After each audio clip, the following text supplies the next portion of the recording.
There's a version of you that exists somewhere in the future, and that person is either thanking you or resenting you for what you're doing right now in this exact moment. And here's what most people will never admit to themselves. They're living like amnesia patients who wake up every single day with no memory of who they wanted to become, no plan for where they're headed, just reacting to whatever noise comes through their phone or whatever crisis lands on their desk. And by the time they realize they've been living someone else's agenda, it's been years, maybe decades, and the person they could have been is just a ghost that haunts them in quiet moments.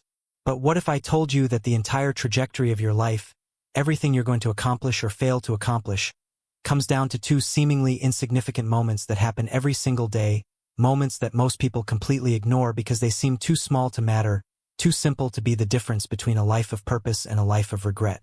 These two moments are so powerful that if you master them, nothing can stop you, and if you ignore them, nothing can save you. And the interesting part is that you've already experienced both of them today. You just didn't recognize their significance because nobody ever taught you how to weaponize the beginning and the end.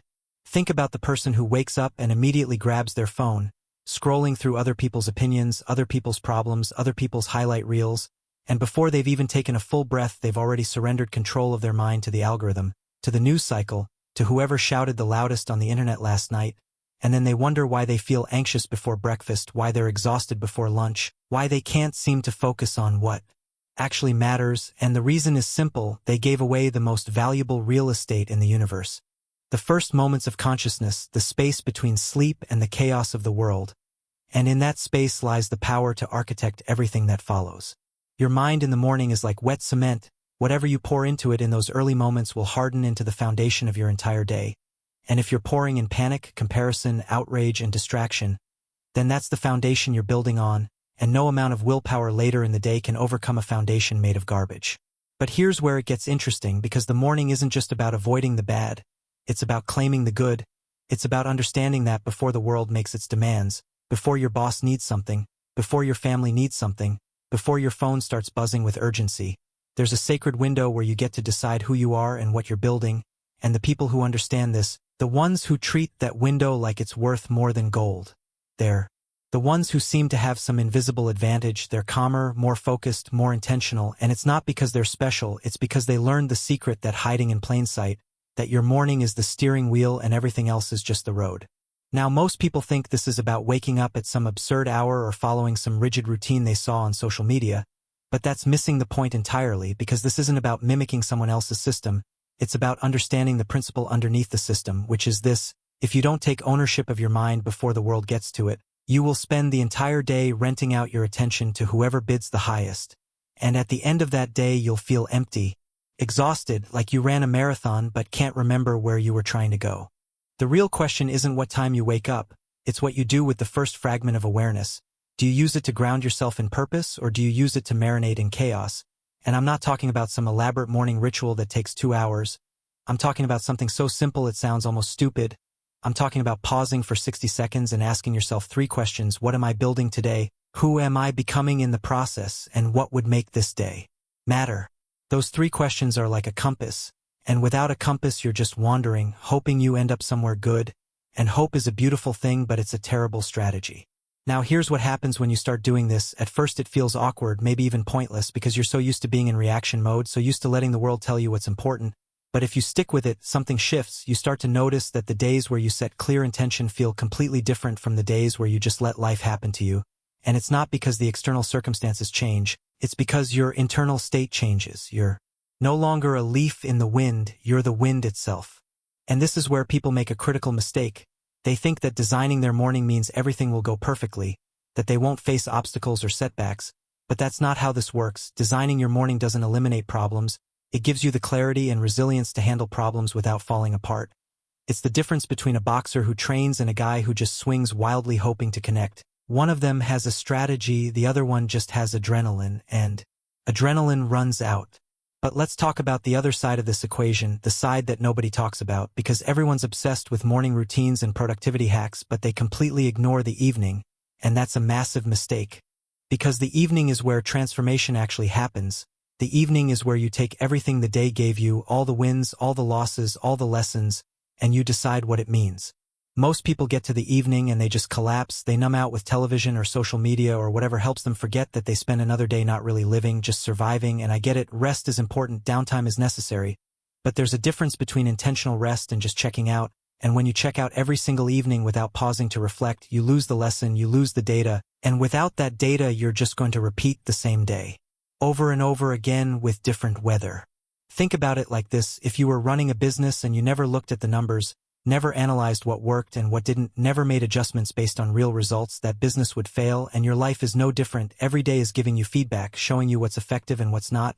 But if you're not paying attention, if you're not intentionally reviewing, then you're flying blind, hoping things will magically improve without any real examination. The evening review doesn't have to be some long journaling session. It can be 5 minutes. It can be while you're brushing your teeth. It's just asking yourself honest questions. What actually happened today? Not what I wanted to happen, not what I told myself would happen, but what really happened. Where did I show up and where did I hide? Where did I move forward and where did I stay stuck? And most importantly, what does tomorrow need to be different? This is the part where most motivational content falls apart, because they tell you to be positive, to focus on gratitude, to celebrate the wins. And sure, that stuff has value, but if you're only looking at the good and ignoring the gaps, you're not growing. You're just inflating your ego. And an inflated ego is a fragile thing. It pops the moment reality shows up with a sharp edge. Real growth comes from being honest, brutally honest about what's working and what's not. And that honesty doesn't mean you beat yourself up. It means you treat yourself like a scientist treats an experiment, with curiosity, with objectivity, asking what can I learn from this result? How can I adjust the variables? What needs to change in the approach? When you start doing this every evening, something remarkable happens. You stop making the same mistakes on repeat. You stop wondering why nothing changes, because you're actively changing. You're taking the raw material of experience and turning it into wisdom, and wisdom compounds, it stacks, it builds momentum in a way that motivation never can, because motivation is just a feeling and feelings fade. But wisdom is a skill, and skills get sharper with practice. Now let's zoom out for a second, because this pattern, this design in the morning and decide in the evening rhythm, it's not just for days, it scales, it works the exact same way for weeks, for months, for years. And when you understand this, when you really grasp that the same principle that makes a single day successful is the same principle that makes an entire decade successful, that's when everything clicks. Imagine you take this approach for 7 straight days. By the end of that week, you're not guessing about what works. You have real data, you've seen your patterns, your strengths, your weaknesses, and now you can design the next week with intelligence instead of hope. You can say, okay, last week I kept getting derailed in the afternoons, so this week I'm going to protect that time differently. Or last week I avoided the hard conversations, so this week I'm addressing them on Monday, before they grow into bigger problems. After 4 weeks, you've got a month of data. And now you can see trends you couldn't see in a single week. You can see which goals are real and which ones were just fantasies you told yourself. You can see which habits stuck and which ones need a different approach. And instead of just flipping the calendar and hoping next month is better, you're designing next month based on what this month revealed. And when you do this for 12 months, you don't just have a year behind you, you have a story, a real story with chapters and lessons and growth that you can actually point to. And when a new year starts, you're not making resolutions that you'll forget by February.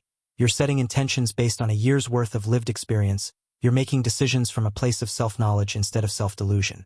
The people who live this way, who treat each day like it's both a building block and a teacher, they don't just age, they evolve. They don't just get older, they get wiser, stronger, more capable. And it's not because they're lucky or talented.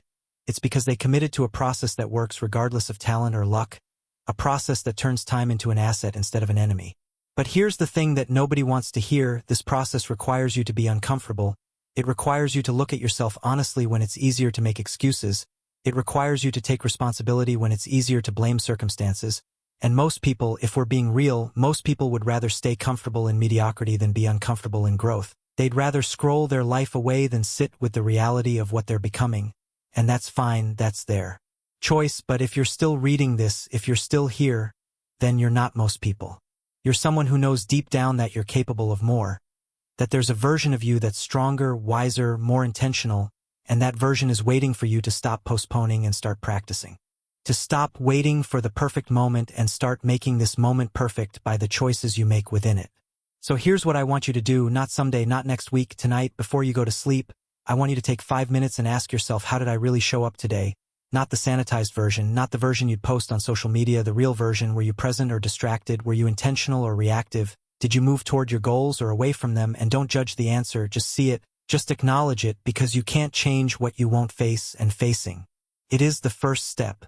And then tomorrow morning, before you check your phone, Before you let the world flood your mind with its agenda, take 60 seconds and decide who you're going to be, not who you were yesterday, not who other people expect you to be, but who you're choosing to become, and make that decision with the same seriousness you'd make any important decision, because it is important. It's the most important decision you'll make all day.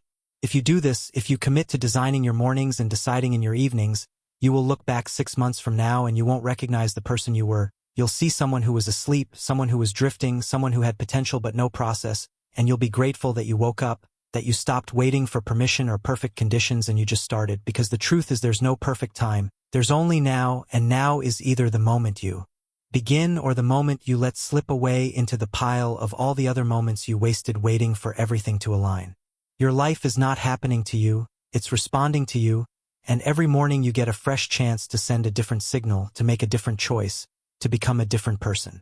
And every evening you get the chance to learn from what that choice created, to adjust, to refine, to get better, and when you string enough of these days together, when you build enough of these weeks, these months, these years, you don't just have a life, you have a masterpiece, something you designed on purpose, something that reflects your values, your vision, your refusal to settle for less than what you're capable of.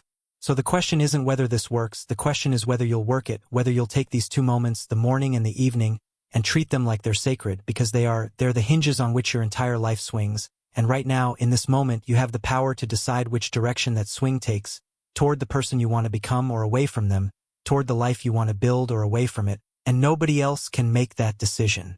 For you, no coach, no guru, no motivational video can do the work that only you can do, but what I can tell you is this: the people who master these 2 moments, they don't just survive, they thrive, they don't just exist, they create, and they don't look back with regret, they look back with pride, knowing they didn't waste the gift of time, they invested it, and the returns are beyond measure.